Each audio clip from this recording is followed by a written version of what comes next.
नमस्कार प्यारे छात्रों। आज हम आपको बताते हैं मॉडल पेपर 4। तो इसका पहला प्रश्न देखते हैं। तो सबसे पहला प्रश्न दे रखा है, एक परिमेय संख्या और एक अपरिमेय संख्या का योग और अंतर कौन सी संख्या निम्न में से होती है। तो ध्यान रखना, कभी भी किसी भी प्रश्न में अगर इस तरह से जोड़ना हो या फिर गुणा करना हो जिसमें अपरिमेय संख्या आ जाए तो समझ जाना कि वो संख्या कौन सी होगी, अपरिमेय संख्या होगी। कौन सी वाली होगी? अपरिमेय संख्या होगी। ठीक है, तो आप ध्यान रखें कौन सी संख्या होगी, अपरिमेय संख्या। बस ये बात ध्यान रखना कि अपरिमेय संख्या आ जाए, बस उस प्रश्न में पढ़ते टाइम शब्द आ जाना चाहिए बस। तो तुरंत समझ जाना कि वो संख्या कैसी होगी, अपरिमेय संख्या होगी। चलो दूसरा वाला प्रश्न दे रखा है, यदि बहुपद एफ एक्स बराबर 5x² प्लस 13x प्लस के का एक शून्यक दूसरे का व्युत्क्रम हो तो के का मान क्या होगा। ठीक है, तो यहाँ पे हमको क्या करना है कि इस के का मान ज्ञात करना है। वैसे ये वाला प्रश्न हमारे वैसे सिलेबस में नहीं है, लेकिन सिलेबस से संबंधित जरूर है। तो चलो बताते हैं अब तुमको इस प्रश्न को किस तरह से हल करना है। सबसे पहले तो उसने हमको क्या है कि बहुपद दे रखा है। चलो बहुपद क्या दे रखा है वो देखो। तो बहुपद दे रखा है एफ एक्स बराबर 5x² और प्लस का 13x और माइनस के। ठीक है, अब प्लस का के दे रखा है।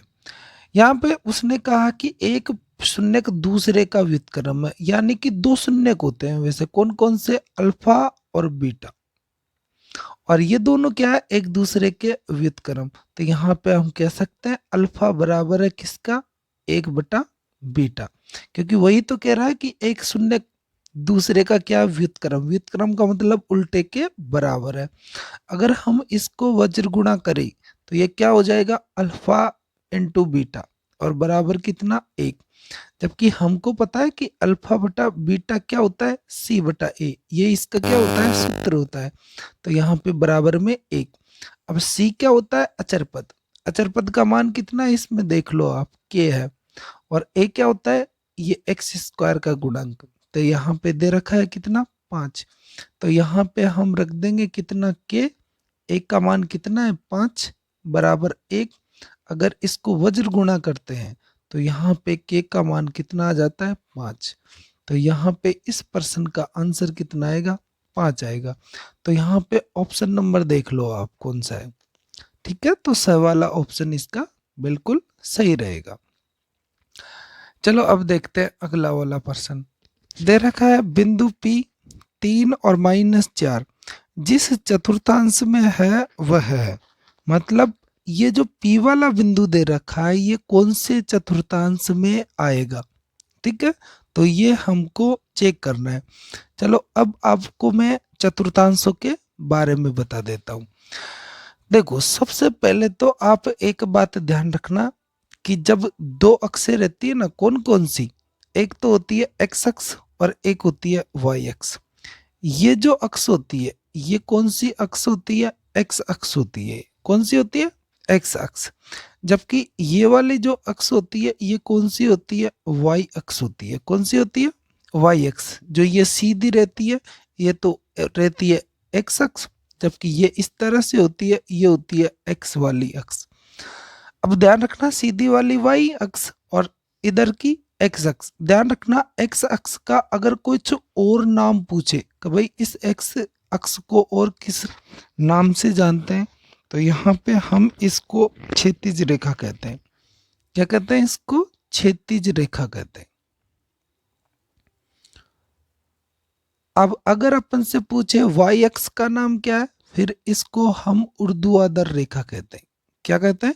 ऊर्ध्वाधर रेखा कहते हैं। ठीक है, और ये जो एक्स अक्ष और वाई अक्ष रहती है ये जब एक दूसरे को काटती है ना, तो जिस बिंदु पे काटती है उसे हम क्या कहते हैं? मूल बिंदु कहते हैं। क्या कहते हैं उसे? हम मूल बिंदु कहते हैं। क्या कहते हैं? मूल बिंदु। और यदि मूल बिंदु के निर्देशांक अपन से पूछे तो क्या होता है? 0 0, यानी कि x का मान भी 0 और y का मान भी 0। कहाँ पे? जहां पे दोनों अक्ष एक दूसरे को काटती है। चलो इसके बाद में यहां से ये जो मूल बिंदु होता है उसके इधर की ये जो लाइन होती है एक्स अक्ष वाली, इसे हम एक्स डेक्स वाली लाइन कहते हैं, क्योंकि इसकी तरफ जो मान आता है ना वो माइनस वाले आते हैं। इधर एक वाई एक्स का भी जो इधर का जो ये लाइन है ये इसे वाई डैश कहते हैं अपन इसको भी, क्योंकि इधर भी किसका मान आता है? माइनस वाला मान आता है। चलो इसके बाद में आपको बताते हैं कुछ और चीजें। सबसे पहले तो ध्यान रखना कि एक्स अक्ष और वाई अक्ष जब एक दूसरे को काटती है तो ये 4 चतुर्थांश बनाती है। कितने चतुर्थांश? 4 चतुर्थांश बनाती है। ये फर्स्ट वाला होता है, ये सेकंड होता है, ये वाला थर्ड होता है, और ये होता है चौथे वाला, फोर्थ नंबर का। ठीक है। अब सबसे पहले तो ध्यान रखना कि जब भी कोई भी निर्देशांक दे दे हमको, तो ध्यान रखना अगर उस निर्देशांक में अगर दोनों संख्याएं अगर प्लस वाली है तो यहाँ पे वो निर्देशांक यानी कि बिंदु कौन से चतुर्थांश में आएगा? पहले वाले में। जैसे हम उदाहरण लेते हैं, बिंदु कौन सा? 2 3, तो यहाँ पे 2 भी प्लस का और 3 भी प्लस का, तो ये कौन से चतुर्थांश में आएगा? पहले वाले में आएगा। ठीक है। फर्स्ट वाले में, प्रथम भी कह सकते हैं इसको, प्रथम चतुर्थांश। ठीक है। यदि बात करें हम दूसरे वाले चतुर्थांश की, तो इसमें एक्स अक्ष का मान तो होना चाहिए किसमें? माइनस में। और वाई अक्ष का मान होना चाहिए किसमें? प्लस में। जैसे हम इसका निर्देशांक ले सकते हैं -2 और 3। ठीक है। तो ये कौन से चतुर्थांश में आएगा? दूसरे में। किस में आएगा? दूसरे वाले चतुर्थांश में। चाहे तो आप वैसे चिन्ह भी ध्यान रख सकते हैं उनका, या फिर वैसे भी अगर आपको पता है कि निर्देशांक कैसे रखते हैं तो वैसे भी आप चतुर्थांश को पता भी कर सकते हैं। चलो इसके बाद में थर्ड वाले में ध्यान रखना कि अगर दोनों ही जो बिंदु दे रखे हैं वो उसमें माइनस में हो, एक्स अक्ष भी माइनस में और वाई अक्ष भी क्या हो? माइनस की, तो ध्यान रखना वो तीसरे चतुर्थांश में आएगा वो वाला बिंदु। ठीक है। जैसे मान लेते हैं -2 और -3। ठीक है। अब बात करते हैं चौथे वाले की, तो इसमें एक्स अक्ष का मान तो होना चाहिए प्लस का और वाई अक्ष का होता है किसमें? माइनस का। तो यहाँ पे जैसे अपन बिंदु ले लेते हैं 2 और -3। ठीक है।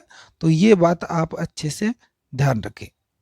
तो यहाँ पे हमको जो उसने पर्सन दिया है, उस पर्सन में उसने हमको बिंदु दिया है 3 और -4। कौन सा? 3 और -4। और बताना है कि हमको ये वाला बिंदु कौन से चतुर्थांश में आएगा। देखो आगे का जो है 3, ये किसका है? प्लस का, जबकि 4 किसका है? माइनस का। तो एक्स अक्ष का मान तो हो प्लस का, वाई अक्ष का मान हो किसका? माइनस का। तो वो कौन से चतुर्थांश में आता है? चौथे वाले चतुर्थांश में। ठीक है। तो इसका मतलब जो पी वाला बिंदु होगा वो कौन से चतुर्थांश में आएगा? चौथे वाले में आएगा। किस में आएगा? चौथे वाले में। ठीक है। तो ध्यान रखना आप, ये चौथा चतुर्थांश है। चलो इसके बाद में आपको और अगला प्रश्न बताते हैं। देखो चलो, प्रश्न दे रखा है चौथा वाला, किसी संख्या का वर्ग उसके तिगुने से 70 अधिक है। ठीक है। प्रश्न आराम से पढ़ लेना अच्छे से। इस कथन को प्रकट करने वाला समीकरण है, मतलब आपको समीकरण बताना है इसमें कि ये जो अ ब स और द में जो समीकरण दे रखा है वो इस लाइन से कौन सा समीकरण बन रहा है, यानी कि प्रकट करने वाला कौन सा समीकरण। चलो अब करते हैं हम प्रश्न की बात। प्रश्न में बोला है कि किसी संख्या का वर्ग, तो अपन संख्या थोड़ी है, तो यहाँ पे अपन x मान लेंगे कि माना हुआ है संख्या कितनी है? x, और उसका क्या करना है? वर्ग। अब इस संख्या का जो वर्ग है वो उसके 3 गुने से कितना अधिक है? 70 अधिक है।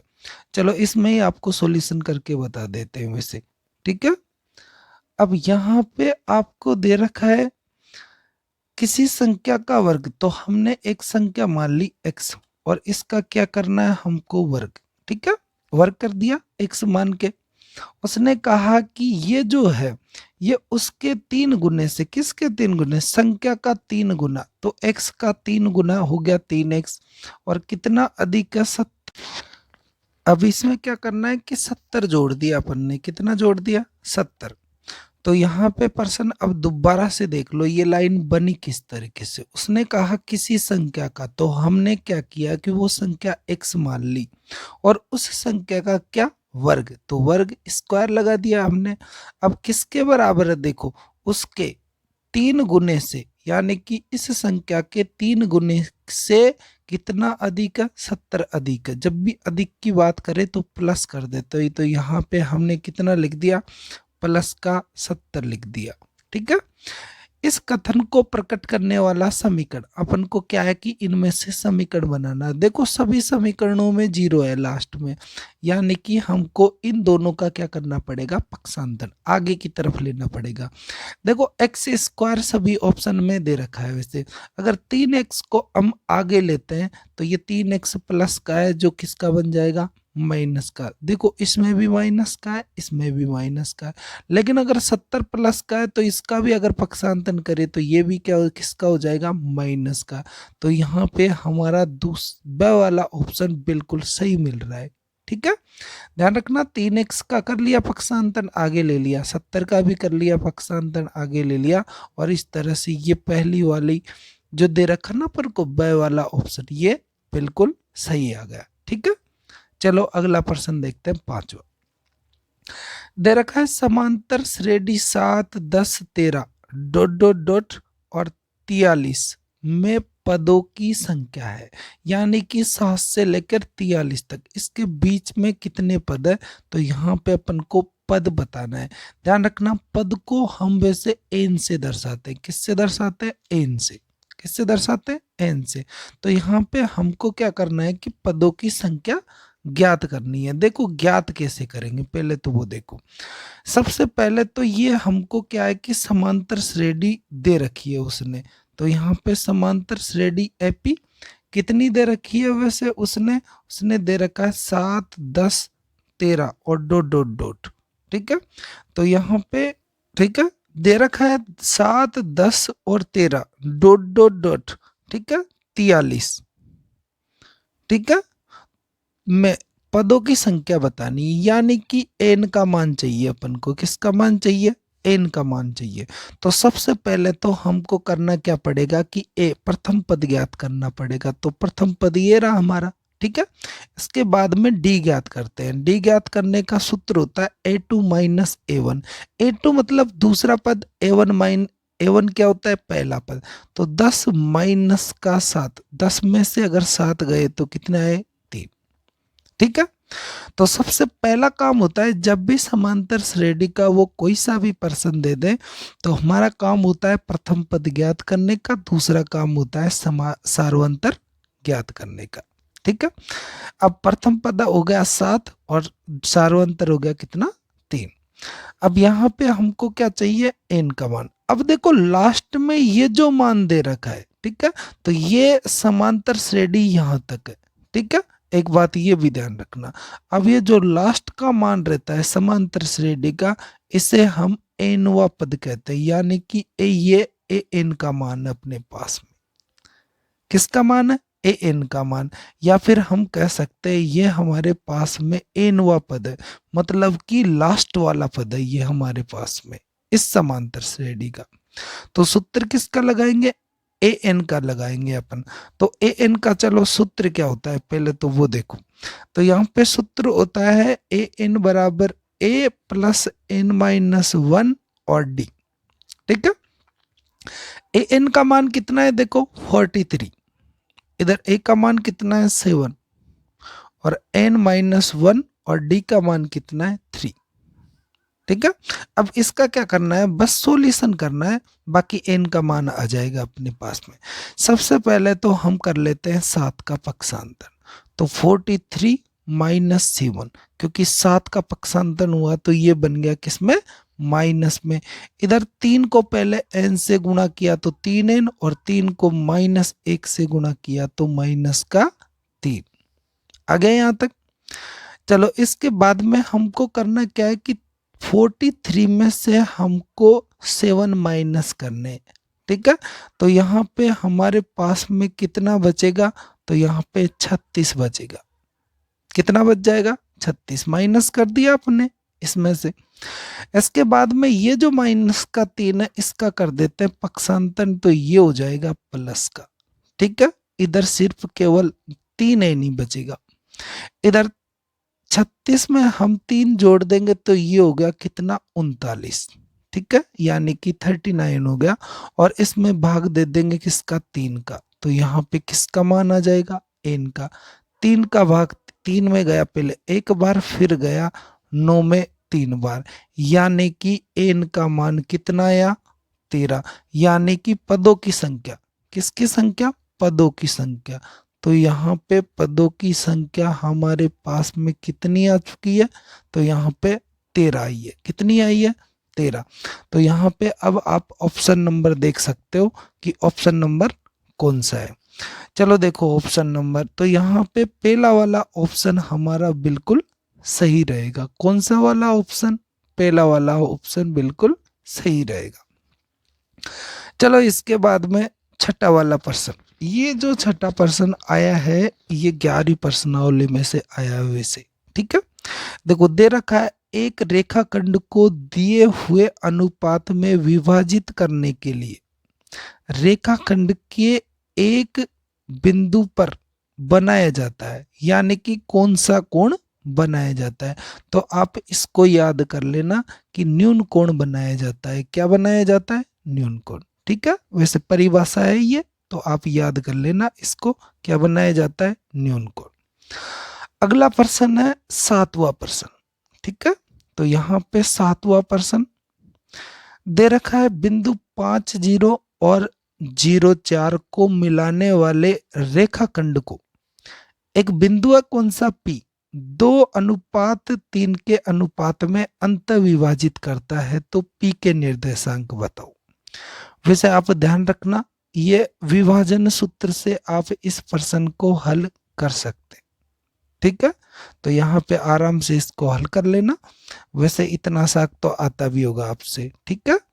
तो वैसे प्रश्न में थोड़ा टाइम ज्यादा लग जाएगा, तो और किसी दूसरे वीडियो में हम इसके बारे में बता देंगे। चलो अगला प्रश्न देखते हैं। दे रखा है क्वेश्चन नंबर 8वां, दे रखा है x sine 90 minus theta cot 90 minus theta बराबर कॉस 90 डिग्री माइनस थीटा। तब x का मान, यानी कि इस x का मान हमको क्या करना है, बताना है। अब देखो यहाँ पे x का मान जो अपन को बताना है, इसमें क्या है कि हमको साथ में x दे रखा और इन साइन 90 माइनस थीटा ये हमारा सूत्र है वैसे, ठीक है। क्या होता है ये, अब वैसे ध्यान रखना, ये जो सूत्र आया है ये कहाँ से आया, प्रश्नावली 8.3 से, ठीक है, प्रश्नावली 8.3 से। चलो प्रश्न हल करते हैं हम, ठीक है।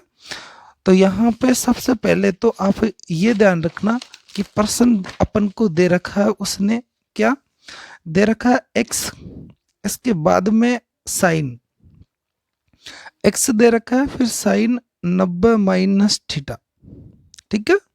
इसके बाद में कोट 90 माइनस थीटा और बराबर में दे रखा है कोस 90 माइनस थीटा, और अपन से पूछा है तब x का मान बताना है हमको, ठीक है। ये प्रश्न दे रखा है।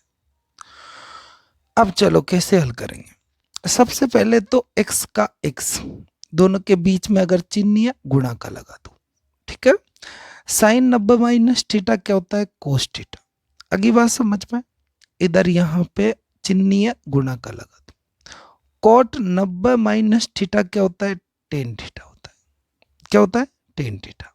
और इधर यहाँ पे हमको दे रखा है कोस 90 माइनस थीटा, तो कोस 90 माइनस थीटा क्या होता है, साइन थीटा होता है।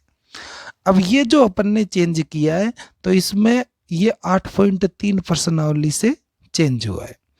तो यहाँ पे आगे हल करते हैं इसको, x का x वैसा का वैसा लिख दिया, गुणा का गुणा, कोस थीटा भी वैसा का वैसा।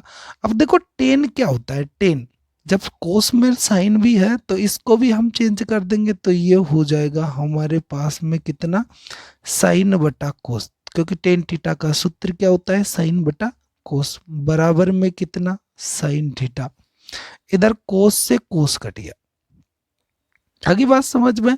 और यहाँ पे जो साइन है इसका भाग इधर दे देंगे, तो ये आ जाएगा x बराबर साइन थीटा, तो ये इधर है ही, इसका भी भाग दे देंगे हम साइन थीटा में, और साइन थीटा में साइन थीटा का भाग एक बार, यानी कि x का मान कितना आया हमारे पास में, एक आया। ठीक है, तो आप इस प्रश्न को आराम से देख ले, ये प्रश्न फिर से परीक्षा में आ सकता है। ठीक है, अगला प्रश्न दे रखा है 9वां वाला प्रश्न, जिसमें दे रखा है 3 सेक 51 डिग्री और बटे में कोसेक 39 डिग्री का मान है। तो यहाँ पे इसका हमको मान बताना है, किसका, 3 सेक 51 डिग्री दे रखा है और बटे में दे रखा है उसने कोसेक 39 डिग्री। चलो ये तो काफी आसान प्रश्न है, देखो कैसे हल करेंगे। तो यहाँ पे ये प्रश्न है, सबसे पहले तो लिख दिया 3 का 3। अब देखो दोनों में से किसी एक को आपको चेंज करना है। ठीक है, चेंज करने का वैसे 8.3 का पहला ही प्रश्न बताया था आपको। ठीक है, सेक किस में चेंज होता है, कोसेक में। किस में चेंज होता है, कोसेक में। अब 51 51 कैसे आते हैं, जब 90 में से 39 घटाते हैं, तो यहाँ पे लिख देंगे हम 39। ठीक है, यानी कि कह सकते हैं कि ऊपर वाले को नीचे वाले का जैसा लिख दो बस। ठीक है, बाकी नीचे वाला है ही वैसे ही, इसमें इसका भाग दिया यानी कि कट गया, और बचा कितना, 3। तो यहाँ पे आंसर आएगा कितना, 3। ठीक है, ध्यान रखना। तो यहाँ पे इस वाले प्रश्न का आंसर आ जाएगा 3। तो यहाँ पे स वाला ऑप्शन बिल्कुल सही रहेगा। अगला प्रश्न है 10वां, यदि 5, 7, 9 x का माध्य 9 हो तो x का मान ज्ञात कीजिए। तो ऐसे ध्यान रखना, आपको माध्य ज्ञात करना आना चाहिए। ठीक है, अब माध्य ज्ञात कैसे करते हैं, तो यहाँ पे सबसे पहले ये इसने जो दे रखा ना 5, 7, 9 और प्लस x, ये 4 मान दिए उसने, जैसे इनको अपन प्रेक्षण भी कह सकते हैं। ठीक है, कितने दिए उसने, 4। अब यहाँ पे इसका सॉल्यूशन बताते हैं। चलो आपको सबसे पहले करना क्या है कि यहाँ पे माध्य ज्ञात करने के लिए इनको जोड़ लेना, 5, 7, 9 और x को, और जबकि ये कितने पद है, 4, तो 4 का भाग देना है। जैसे प्रेक्षण माध्य ज्ञात करने का सूत्र होता है ना, प्रेक्षणों का योग बटा प्रेक्षणों की संख्या, तो प्रेक्षणों का योग कर दिया, और कितने प्रेक्षण है, 4, इनकी संख्या 4 है। चलो इसके बाद में माध्य, माध्य हमको पहले ही दिया है उसने, कितना, 9, तो लिख दिया 9। इधर 5 में 5 को 7 में जोड़ देना पहले तो यहाँ पे जैसे ही जोड़ा कितना हो गया, 12, और 12 में जैसे ही अपन ने 9 जोड़ा तो यहाँ पे कितना हो गया हमारे पास में 21, और प्लस का x, और बटे में कितना, 4। अब यहाँ पे 4 को इधर क्या करेंगे, वज्र गुणा कर देना, 9 में से 9 को 4 से गुणा करना है। क्या करना है, 9 को 4 से गुणा करना है, तो यहाँ पे इसका क्या कर देंगे हम, वज्र गुणा। तो यहाँ पे क्या कर रहे हैं हम, वज्र गुणा कर रहे हैं वैसे। ठीक है, तो 9 चौक का हो जाएंगे हमारे पास में कितने, 36। कितने हो गए, 36। 21 का क्या करना, पक्षांतन कर देना। ठीक है, और 36 में से 21 माइनस कर देंगे, तो यहाँ पे हमारे पास में कितना बच जाएगा, 15, यानी कि x का मान कितना आ गया हमारे पास में, 15 आ चुका है। ठीक है, तो देख लो इस प्रश्न को एक बार आराम से। अब x का मान 15, देखो ऑप्शन नंबर 10वें में दे रखा है बे वाला ऑप्शन। आगे है वर्ग अंतराल 24 से 30 का वर्ग चिन्ह क्या होगा। ध्यान रखना, वर्ग चिन्ह होता है मध्यमान बोलते हैं वैसे, और ये x का मान होता है वैसे। वर्ग चिन्ह ध्यान रखना, इन दोनों का बीच का बताना अपन को, बीच की संख्या। तो 24 और 30 दोनों को पहले तो क्या करना, जोड़ लेना।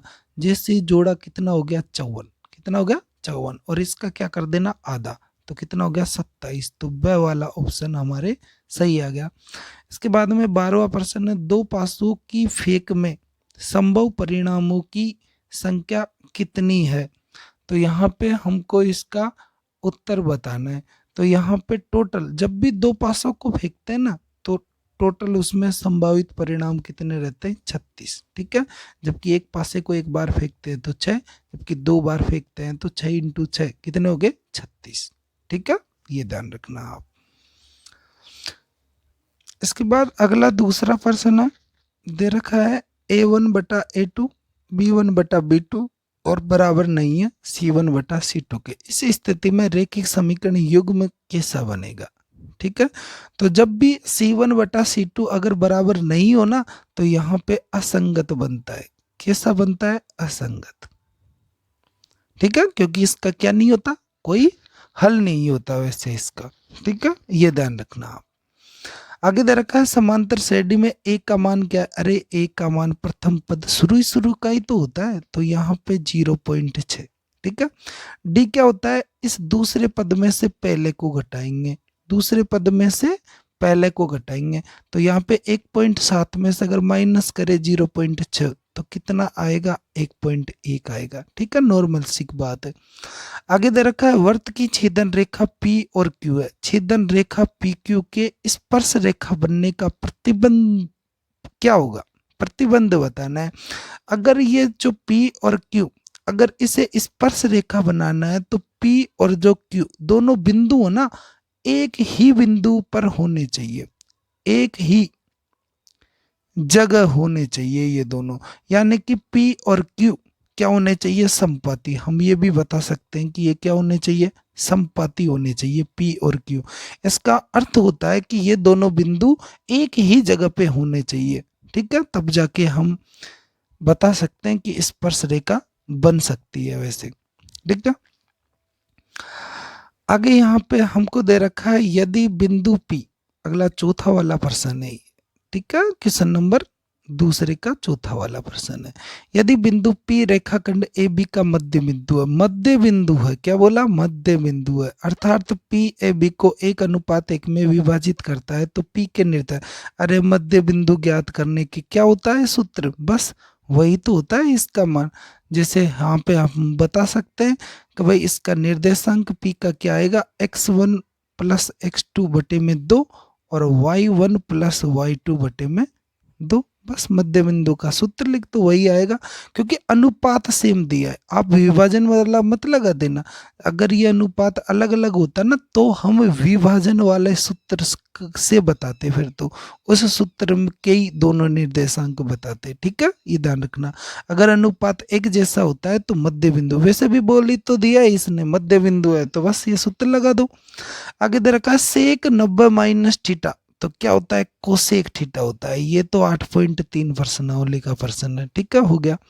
आंकड़ों का परिसर, ये आंकड़े दे रखा है, इसका परिसर, परिसर वैसे बताते कैसे, हल कैसे करना है अपन को परिसर? सबसे पहले तो इसमें देख लो सबसे बड़ी संख्या कितनी? 20। आगे बात समझ में? उसमें से इसमें से सबसे छोटी संख्या माइनस कर दो, कितना है? 2। और यदि 20 में से 2 गया तो कितना? 18। तो ये परिसर इसका कितना आ जाएगा? 18। ठीक है, तो यहाँ तक ये प्रश्न हो गया।